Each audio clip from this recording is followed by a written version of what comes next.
Tonight I'm going to make a cauliflower rice and hot dog stir fry. So this is maybe not strict keto, but if you're following a ketogenic diet, this might be an option for a treat for you. I do like to have this periodically just as something different. The first thing I'm doing is I'm putting just a little bit of butter into my pan. And then I have cut up 3 grass-fed beef hot dogs, and I'm going to put those in. I'm just going to get these hot and brown them a little bit.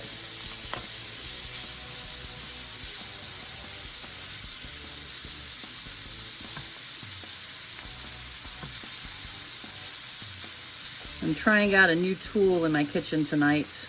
It's a spurtle that I got on Amazon, and actually has a pretty good feel for it, so we'll see how this works making my dish. It's a little smaller than what I usually use of my wooden spoon. So I'm going to let that simmer for a little bit until it browns, and then I'll try to get the other side a little brown too, and then I'll come back for the next step. So the hot dogs are getting pretty browned on each side, and it doesn't have to be both, just as much as you can on it. And I've had this on medium-high with a little bit of butter. So the next thing I'm going to do is I just pulled some different mixed vegetables that I had out of my freezer, and have a little bit of just a mixed vegetable package. So I'm going to start with that one.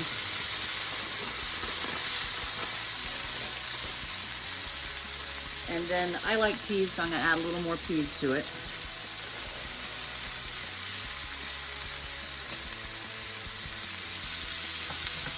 I'm just going to mix that in so that the butter and the drippings from the hot dogs get into that some.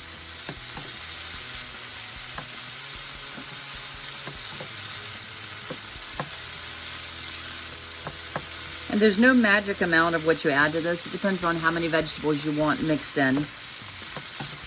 And then the base, instead of using a regular rice, which you could at this point if you weren't worried about having the carbs or anything like I'm doing with the keto, you could add rice once this is done. And I would use a cooked rice and then stir it in.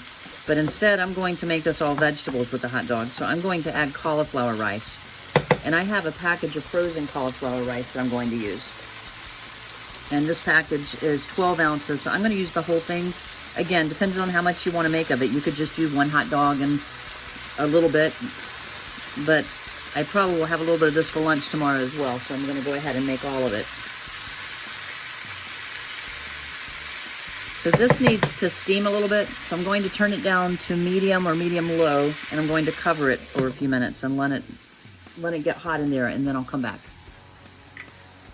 So it's been a couple of minutes. I'm going to stir the cauliflower rice down, and I don't want the meat and the veggies in the bottom to burn, so I'm just going to stir it up a little bit.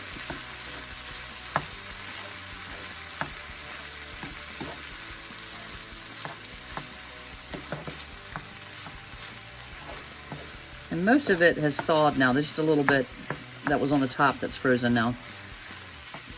You can see that fried rice look to it coming now. If you wanted to add an egg to it, like you do in a traditional fried rice, you could. If you wanted to add a soy sauce to it, you could. But I'm just going to have butter and salt and pepper in mine. So I'm going to add a little more butter to it now.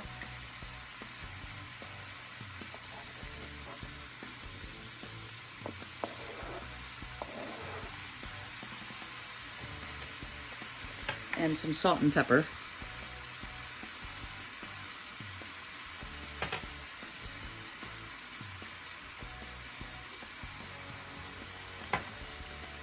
And then we'll cover it and let it simmer for up to maybe 5 minutes, and it should be ready. So I'll be back to show you how the finished product looks.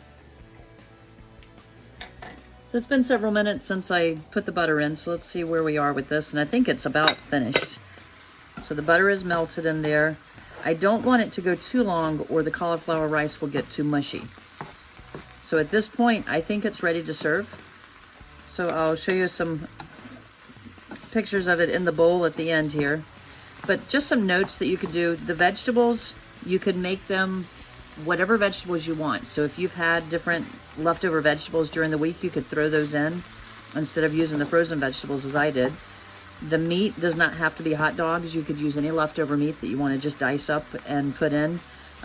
Diced ham would work well. You could do chicken, pork, even beef would work fine. So mix it up, make it what you want it to be. Use the rice, use the cauliflower rice, however you want to do it. But I'd love to hear what your variations are in the comments below. So tell me if you've tried different things. And again, I'll link the Amazon site for where I bought the spurtle if you're interested in that. And I can also link where I got the frying pan. This one has been a good one that we've used as a non-stick option. And if there's anything else you have questions about, please leave comments below on that.